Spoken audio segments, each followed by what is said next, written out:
Hi guys, welcome to my channel. In today's video, let's look at what kind of a big generation leap 1 year brought between these two amazing iPads from Apple. The last year's iPad Pro versus this year's M1 iPad Pro. We will do an in-depth comparison and look at how that XDR mini LED display fares against a non-XDR display. Also, in the end, I'll give you my thoughts on which iPad to go for, especially if last year's model is out on sale and you're finding a good deal on it. I will link down the chapters as well if you wish to skip around to your favorite one.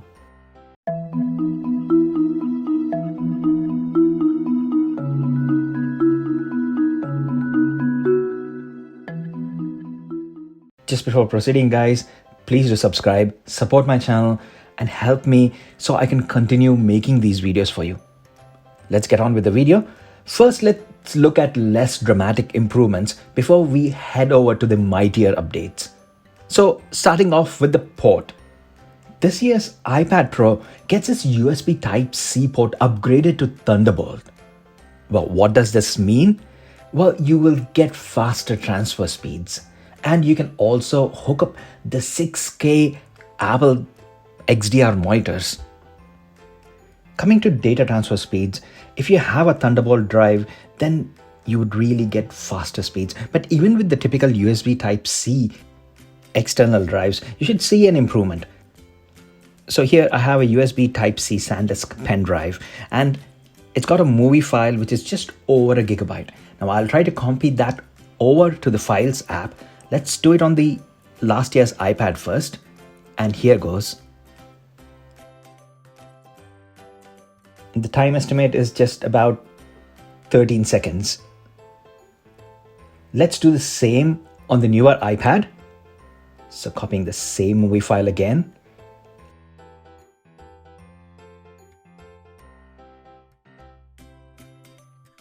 And as you can see, it does it in less than 10 seconds. Not huge difference here, but it is faster. Next, the cameras. The rear camera stays the same. However, video recording now supports extended dynamic range for up to 30 frames per second. But the front camera gets a spec bump to 12 million pixels from last year's 7, but that's just not it. The new lens on the front also gets an ultra-wide view, which allows for this new feature called center stage. So when you're on video calls, the front camera pans with you to keep you in center. And if anyone joins, then it refocuses. Neat little feature. Amazon kind of recently did this with Echo Show 10, where the speaker actually swivels on the base and follows you around. But Apple did this with a wide-angle lens, and it works pretty amazingly, I'd say. Here's this in comparison with last year's iPad Pro. So if I go out of the frame, the camera is not following me, whereas on the M1, it totally does. How useful is this? Okay, work-related calls, probably not that much as we are stuck on the desk, but video calls to families and friends can definitely benefit, especially if you want to keep doing your work and then keep talking to them. Next, let's get to the mightier updates. First, the processor. Apple's brand new amazing M1 processor is now in this new iPad Pro. There is no doubt that it's going to have more power than what iPadOS currently needs or will even need in the future unless Apple does something drastic with iPadOS 15. And the M1 definitely sounds much more future-proof than the A12Z chip, which is on last year's iPad Pro. Even though Apple adopted A12Z on last year's iPad, this chip is actually based on the A12 architecture, which was launched on the iPhone XS in 2018. So that's almost 3 human years and maybe 10 tech years, right? But don't forget that it was this A12Z chip which paved the way for the M1 chip. If you recollect, Apple was running desktop OS demo using the A12Z chip. So this older one still have enough punch to handle everything that iPadOS can throw at it and then some.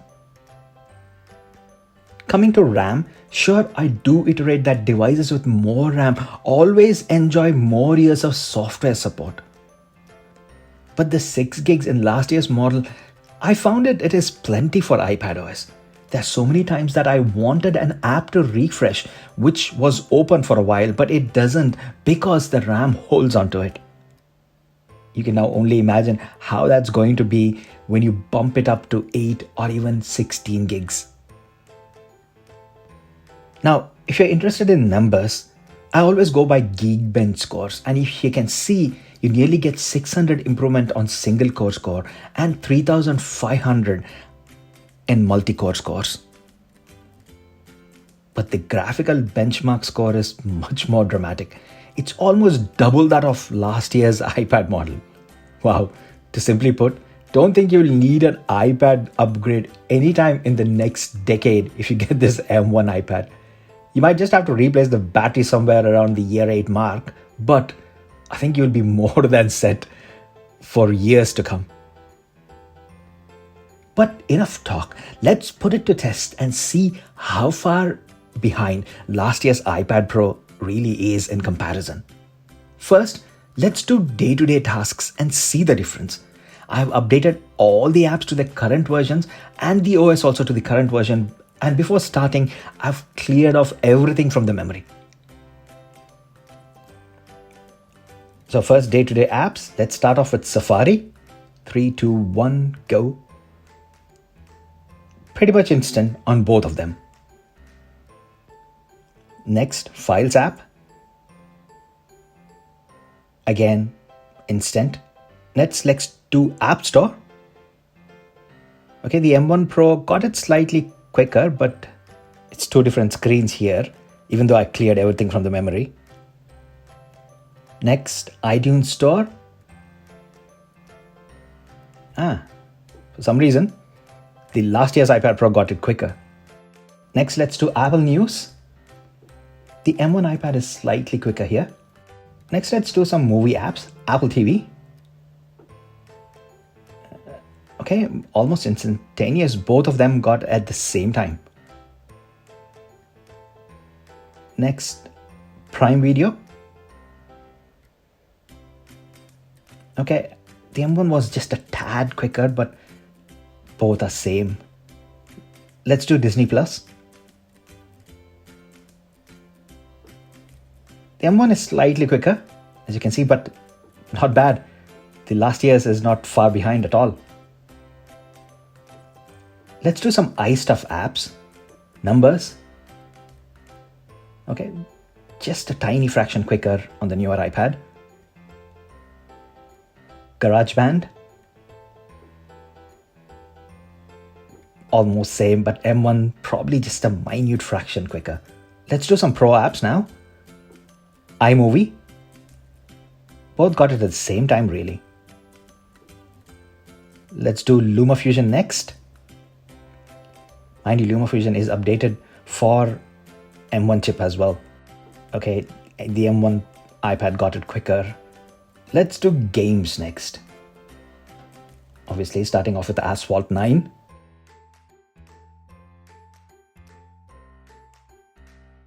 Alright, the M1 iPad Pro got it quicker. I think this is where that graphical prowess kind of shows off.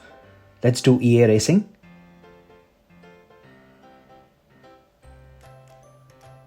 Again, M1 is quicker. Next, PUBG Mobile.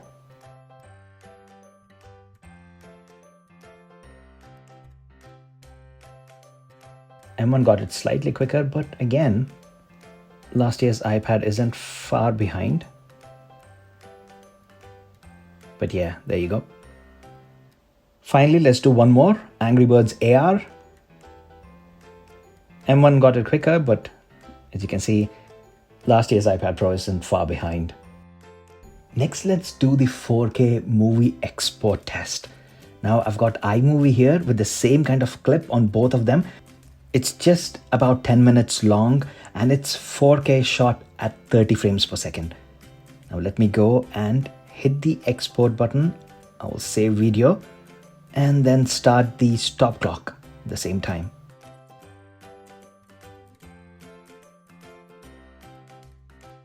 So it just took over 5 minutes, about 5 minutes 24 seconds, as you can see. Now let's get the newer M1 iPad Pro and let's try that same test. Save video and go. Wow, if you can see, it's 5 minutes 21 and a half seconds. So it's just around 3 seconds quicker. Wow, I was expecting for a more dramatic difference, but well done, last year's iPad Pro. That's amazing actually. And this is iMovie, so this is first party app and it is being optimized for both the chips. But amazing, I'm really surprised. Just to be absolutely sure, let's try and export a video clip by using LumaFusion. Let's see how that performs. Again, I have a 4K clip here at 30 frames per second, which is just over 13 minutes. Let's get the stopwatch again and let's try to save this, export this video out and see how both the iPads performed. I am quite excited to find out the differences. So here goes.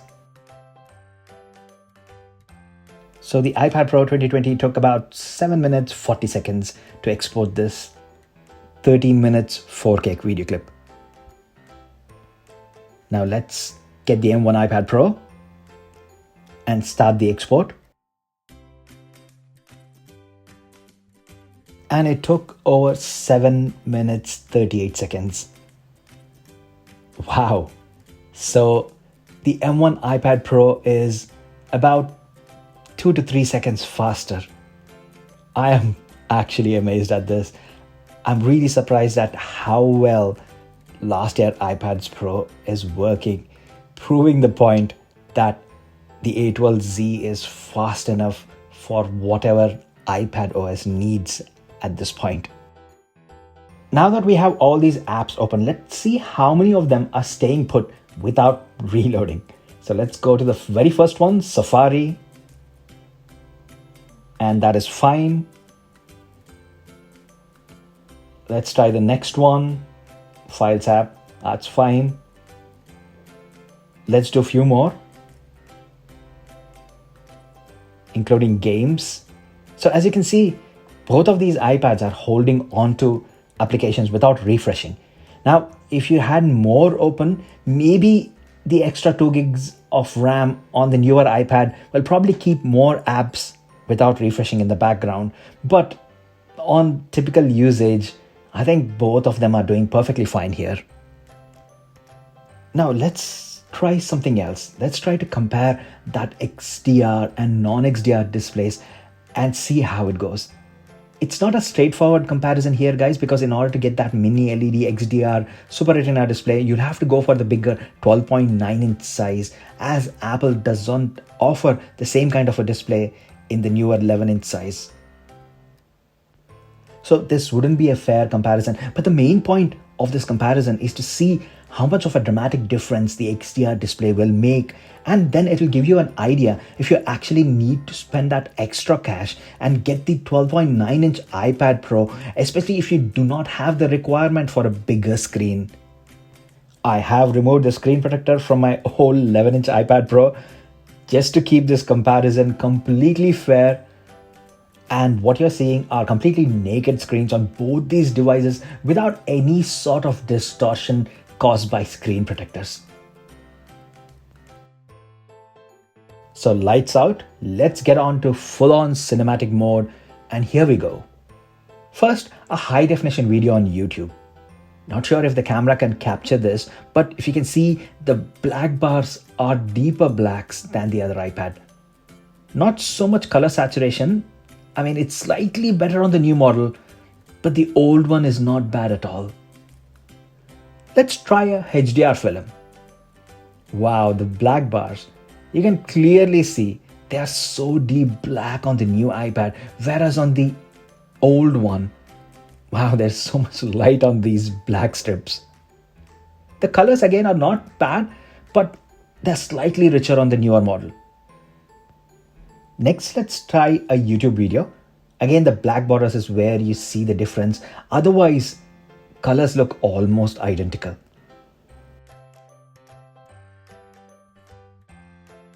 Next, let's try Netflix. And the titles, wow, the older one looks like someone is flashing a torchlight on the screen. Amazing. And again, the borders, it's the same case, but the colors are slightly richer on the new one. The old one isn't that bad, but yeah, the new one has got slightly better color representation. I've got another pair of eyes here as well, guys. I asked my missus and she pointed out straight away that, oh, look at his shirt. It looks much more pinker than the older iPad.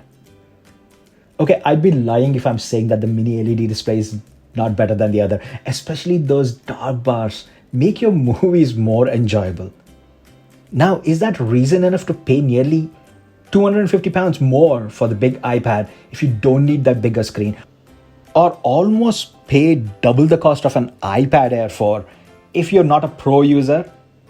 Well, the answer is probably not, right?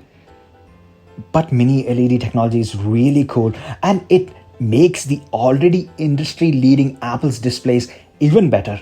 It's just a shame that they don't offer this in their smaller 11-inch version. So finally, the question, should you still buy the iPad Pro 2020 if you're finding an insane deal on it? Say close to £600 or $650. I would say, seeing how well it's keeping up, it's not a bad option to go for that. But if you want an iPad that is more future-proof, then the 11-inch M1 iPad Pro should be the one to go for.